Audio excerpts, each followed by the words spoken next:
청담동 루이비통 매장에서 앤디 워홀 전시가 내년 2월까지 총 4개월 동안 열리고 있는데요. 루이비통 소장품전을 표방한 전시입니다. 제가 이 전시에 대해서 이번 주 시사저널에 리뷰를 썼고, 이 영상은 그 리뷰를 정리한 영상입니다. 앤디 워홀 전시장에 딱 들어서면 그 전시장 정면에 자화상 두 점이 있어요. 정사각형으로 되어 있는 자화상인데 커요.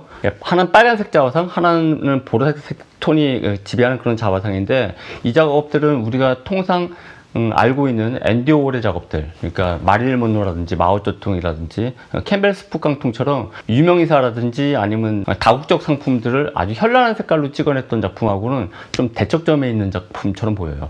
작업이 꽤 크기도 하거니와 단색적으로 이루어진 점에서 팝아트하고 원래 정반대편에 있었던 미니멀리즘하고 가까운 느낌까지 받아요. 심지어 이번 전시에 홍보용으로 쓰인 그 자화상이 있어요. 1986년도에 그린 큰 자화상인데, 그 작품은 머리가 삐쭉삐쭉한 그런 가발을 쓴 그 앤디 워홀의 모습이 있고, 그 작품은 이 전시가 앤디 워홀임을 드러내는 전시임을 바로 보여주는데, 아니나 다를까 전시 제목도 앤디를 찾아서입니다. 그래서 출품된 작업 22점이 모두 초상화고, 그 중에 딱 한 점, 그러니까 복장 도착자, 그러니까 남자인데 여자 옷 입는 사람 있잖아요. 그 사람의 초상화 한 점을 뺀 나머지 21점이 모두 앤디 워홀 자화상이에요. 앤디 워홀은 생전에 자기 자화상 작업을 굉장히 많이 했죠. 그래서 전시 가운데는 앤디 워홀 자화상만 모아놓은 전시 기획도 곧잘 볼 수 있어요.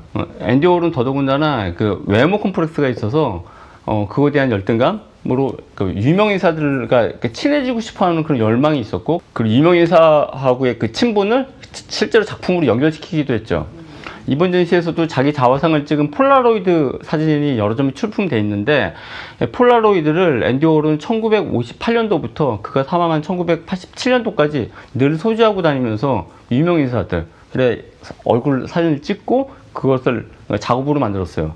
폴라로이드는 그 현장에서 찍어서 바로 그 출력물이 나오죠. 근데 예전의 사진기 같은 경우는 한번 찍게 되면 그거를 현상하고 인화하는 과정이 있었기 때문에 바로 보여줄 수 없단 말이에요. 근데 폴라로이드는 찍어서 바로 보여줄 수 있어요. 그게 오늘날로 쳤을 때 디카나 폰카 정도 돼요. 근데 디카나 폰카가 오늘날 친분과시의 수단으로 쓰이지 않습니까? 앤디 워홀 전시하고 관련해서 좀 짚고 넘어가고 싶은 부분이 있는데, 그게 뭐냐면 그 앤디 워홀에 대한 해석이에요.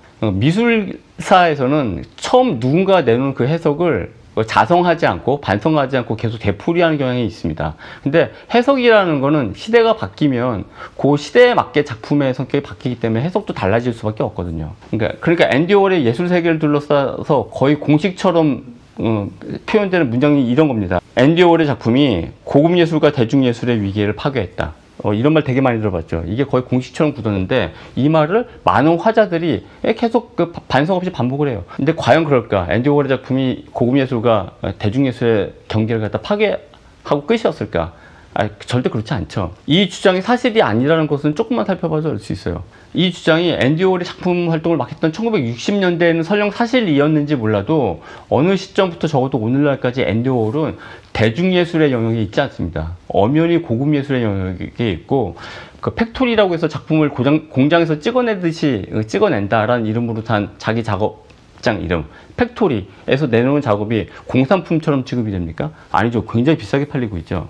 앤디 워홀이 데뷔한 이래 이제까지 그 인기, 그 인지도, 그리고 가격 등등을 이어갈 수 있었던 거는 전 이런 거라고 봐요. 앤디 워홀의 작업 전략이 명성하고 이름값을 작품의 미적 전략으로 가졌다는 거, 그리고 이런 명성하고 이름값에 대한 대중들의 어떤 속물근성도 결합이 됐고, 그리고 대중문화가 그 어느 때보다 전성기를 누리고 있는 시대가 점점 강화되고 있다 보니 앤디 워홀이 1960년대 만든 그런 작업하고 미적 이데올로기가 이렇게 일치하게 되는 거죠. 그래서 앤디 워홀을 따라한, 거의 표절하다시피 따라한 작가들이 계속 등장해요. 1960년대 후반에는 리처드 패티본이라는 사람이 앤디 워홀의 작품을 조그맣게 만들어서 판매를 했고, 그리고 2000년대에는 미스터 브레인워시라는 사람이 앤디 워홀의 그 대표적인 작업들, 그러니까 예를 들어서 마릴린 먼로 실크 스크린의 그 프레임 안에 인물 초상화만 다른 유명인사로 바꿔가지고 작품을 냈고, 그럼에도 불구하고 인기, 돈, 명성 모두 얻게 됐죠. 제가 볼 땐 거의 표절에 가까운데, 이번 전시장에는 전시 글이 적혀 있어요, 벽에. 근데 그 전시 글 말미에 앤디 워홀이 했던 말로 되게 자주 인용됐던 말이 거의 적혀 있던데,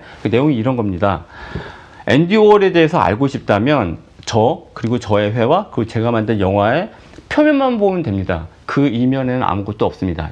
이게 앤디 워홀이 생전했던 말이거든요. 근데 작품의 이면에 아무것도 없다라는 이런 고백은 끊임없이 무언가를 사고 팔아야만 돌아가는 그 시장 경제 생태계에서는 그 뜻 그대로 받아들일 수가 없는 거죠. 그러다 보니까 대단한 의미가 있는 것으로 이게 계속 덧붙이게 되는 거예요. 이게 이제 악순환으로 연결되는 건데, 작품 이면에 아무것도 없다는 이 사람의 주장이 맞는지, 그 이면에 아주 엄청난 가치의 이데올로기, 미적 가치가 있는지를 확인하려면 작품 한 점을 일단 보면 될 것 같아요. 이번 전시의 간판격인 아까 말씀드렸던 1986년도 자화상, 이 자화상 가로 세로가 거의 각각 약 3m 되는 굉장히 큰 그림이거든요.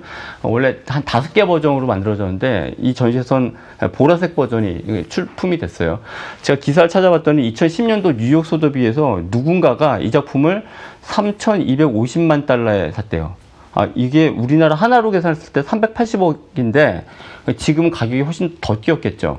아크릴 물감과 실크리드 스크린으로 만든 이 보라색 앤디 워홀의 자화상을 아무 가까이서 뜯어보건 멀리서 응시하건 이게 왜 380억 정도의 가격이 되는지, 그 비평적으로 왜 이렇게 많이 좋은 평가를 받는지, 그 루이비통이 왜 이 작품을 소장하게 됐는지에 대한 이런 객관적 사실하고는 연결이 잘 안 될 겁니다. 솔직히 이게 정상이라고 저는 봐요.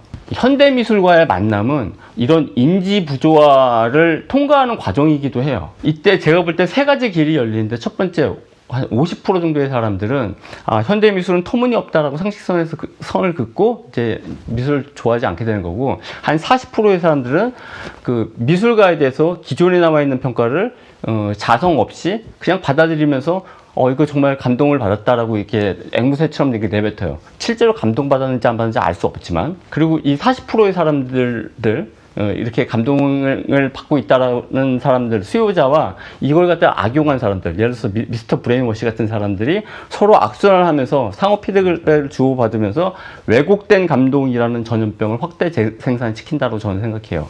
끝으로 남은 10%의 사람들은 앤디 워홀 작품을 보면서 앤디 워홀 작품 혹은 그 자체에 대단한 것이 있는 것이 아니고, 앤디 워홀 혹은 앤디 워홀 작품을 둘러싼 복잡한 이해 관계들이 비평적으로나 시장 가치적으로나 앤디 워홀의 작품을 몇 갑절 위대한 것으로 보이게 만든다라고 깨닫게 된다고 생각하고, 이런 깨달음에서 감동을 받기도 합니다. 이 10%의 사람들은 앤디 워홀을 평가절하지도 않지만 그렇다고 과대평가하지도 않아요. 다만 그의 예술 세계를 즐기게 됩니다. 그러니까 말하자면 이 10%의 사람들은 앤디 워홀이 했던 말, 그 이면에는 아무것도 존재하지 않는다, 작품 이면에는 아무것도 없다 라는 말을 제대로 이해하고 있는 사람이라고 저는 생각해요.